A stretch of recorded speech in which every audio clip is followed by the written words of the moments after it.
futur tramway du pôle métropolitain Roubaix-Tourcoing, c'est 20,5 km d'infrastructure, 38 stations. C'est environ 110 000 habitants de desservis sur 5 communes différentes. Aujourd'hui, je suis à M pour vous expliquer l'insertion du tramway sur cette commune. Et bien pour arriver jusqu'à la mission locale, le tramway du pôle métropolitain Roubaix-Tourcoing arrive de Roubaix avant de rentrer dans M par l'avenue du Docteur Schweitzer, l'avenue Henri Dunant juste derrière moi, puis se prolonge jusque la ferme Francom par la rue des Trois Fermes et puis par la rue Juguel.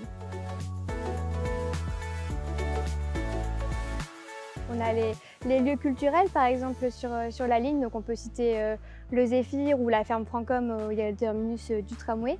Des lieux sportifs, juste à côté de nous on a le dojo ou la piscine des Trois Villes. On a des lieux plutôt à dynamique commerciale, économique, donc à Blanchisserie on a le pôle d'attractivité ou l'espace Bracaval. On a évidemment des établissements scolaires. Donc plus au nord de M, par ici, du coup on a l'école Marie Curie. Si on se positionne au niveau de Lyondry, on a l'école de Lattre de Tassigny. Et puis si on est plus au terminus, on a Notre-Dame de Lourdes. On a des nouveaux quartiers, on a le quartier de la Lyondry. Le tramway dessert également des établissements de services publics et de santé. Donc on peut citer par exemple dans le sud de M la mairie, où on a juste à côté d'ici du coup la maison de l'emploi et des services publics. À ce stade des études, on a des temps estimés. Donc, par exemple, d'ici de la station Laennec, on est à 7 minutes du terminus du tramway, donc à la ferme Francom.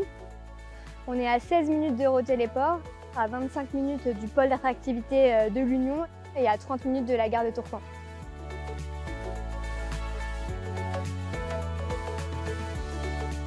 Sur l'avenue du Docteur Schweitzer, on a le tram qui s'insère en centrale. De part et d'autre de la plateforme du tram, on a un sens de circulation voiture. On a aussi une piste bidirectionnelle, du stationnement et des trottoirs confortables. Sur l'avenue Henri Dunant qui se trouve juste derrière moi, on a également le tram en centrale.